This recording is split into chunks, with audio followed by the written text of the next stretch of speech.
Caitlin Clark's civil rights possible lawsuit is heating up. We're getting reactions from WNBA players. One being Marina Mabrey. Now, she pretty much instilled into the rest of the league, hey, you know what? It's a green light and still attacking Caitlin Clark. Y'all can get away with it for now. At least she thought that was the case. And then we ultimately know, Marina Mabrey had a situation with Caitlin Clark in which she shoved her to the ground and it made national news. Hence, part of the reason why I believe Caitlin Clark got hurt early on. Did Marina Mabrey just change the entire conversation about Caitlin Clark's rookie season with one shove? In this game, Clark got poked in the face, pushed back lightly, and then Mabrey launched a full-body shove that sent her crashing to the hardwood. Now, that whole situation was diabolical, and it had a trajectory into the direction the season was going to go.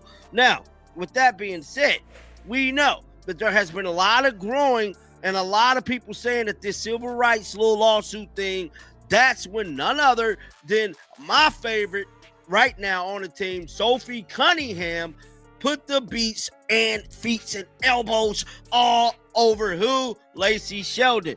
But before we get into any of that, we got to talk about this Marina Mabrey situation. So Marina Mabrey, y'all be killing me when John, you be messing up on her name. The officials called it one-way live, but the league later upgraded it to a flagrant 2. So why wasn't she tossed in the moment?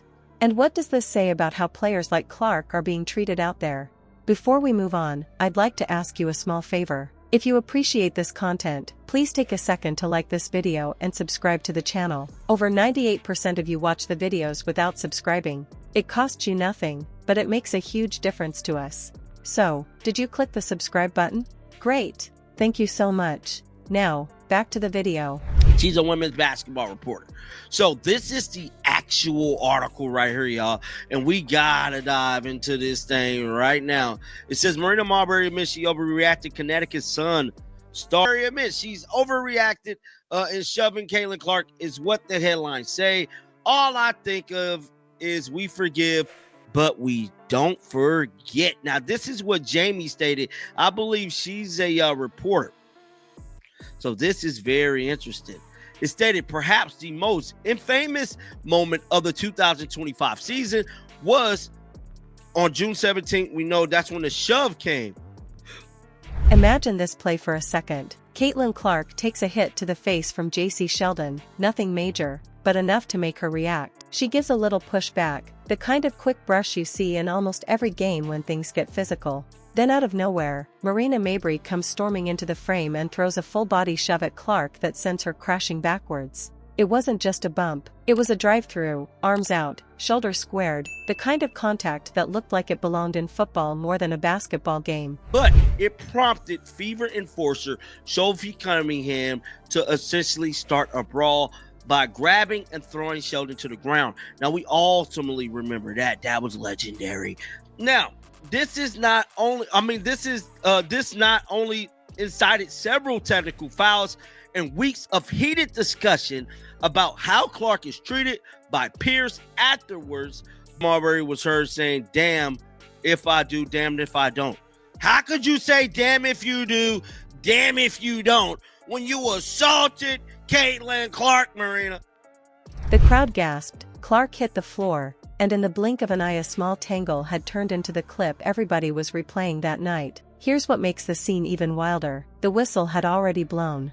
The ball was dead. Play was stopped. When Mabrey decided to shove Clark, it wasn't in the middle of a battle for position or a fight for a loose ball. It was a choice she made after everything else had settled. That's why people reacted so strongly, because it wasn't a heat of the moment box out gone too far. Then you come into the league and push. You push the goddess. You push the face of the league. You push the GOAT, Caitlin Clark, to the ground. Why would you do that? There's no damn if you do. And I liked you, bro. I really liked you, Marina, prior to that. But now I don't really, I feel a type of way about you now. At first, you was kind of cool. You was doing the unrivaled thing. They had you in a bad spot in Connecticut. I should never have done that. Now, it went on to say, when addressing a commentator on an Instagram live stream who had called her out for shoving Clark, Marina Mabrey has since opened up about this shove. It was intentional, it was calculated, and it looked personal. Now watch Caitlin Clark in those seconds after the shove. She didn't flop, she didn't pound the court. She stood up, brushed herself off, and acted like it was just another play. That calm actually made the shove feel even worse. You'd expect a younger player to maybe sell it or exaggerate, but Clark didn't give Mabrey the satisfaction. By staying composed, she threw even more weight on Mabrey's decision, almost like she was saying, if you're going to try to punk me, I'll show you I don't need to respond. Why take it that far, though? That's the part that sticks. We've all seen moments in WNBA games where emotions spike. Thought it only got upgraded to a flagrant 2 because the way the fans reacted to it, Marina Mabrey said, of the shove, you literally pushed her to the ground. Breanna Stewart and Jonquil Jones once had words, but referees stepped in immediately. Last season, Chendi Carter gave a hard off-ball shot, but it was nipped before things spiraled. Plays like that happen, but they either get stopped in the moment, or at the very least they don't look as deliberate as what Mabrey did. Here, the shove didn't come from a scramble, it came after the play died, which made it stand out. And the body mechanics tell the story. Mabrey squared up her shoulders, leaned into it with her legs, and extended her arms just enough to send Clark flying without losing her own balance. She wasn't off guard, she wasn't swiping back in a motion of self-defense. You could see the setup in her stance before she connected. That right there is the difference between reacting to contact and deciding to escalate. So let's talk about the refs. In real time, all they handed out was a couple of technical fouls and a flagrant one. Watching live, they somehow didn't think it was bad enough for an ejection. Fans at home were scratching their heads. How can a player get body checked to the ground after the whistle and the officials decide she still stays in the game? If you look at the replay, the push fits every part of the definition for a flagrant 2, which by the rule book means immediate ejection. Here's where the twist comes in. After reviewing the play the next day, the league actually admitted the referees got it wrong. They upgraded Mabrey's foul to a flagrant 2, which means by their own rules she should have been tossed on the spot. That's the league basically saying, yeah, our refs missed it. The irony is brutal. In an age where every angle is caught on camera and plays get dissected on social media within seconds, the referees on the court didn't handle what was right in front of them. And once the league made that change, the narrative around the shove only grew. What started as one ugly push became part of a bigger conversation about player safety, league accountability, and how stars like Caitlin Clark are treated in live competition.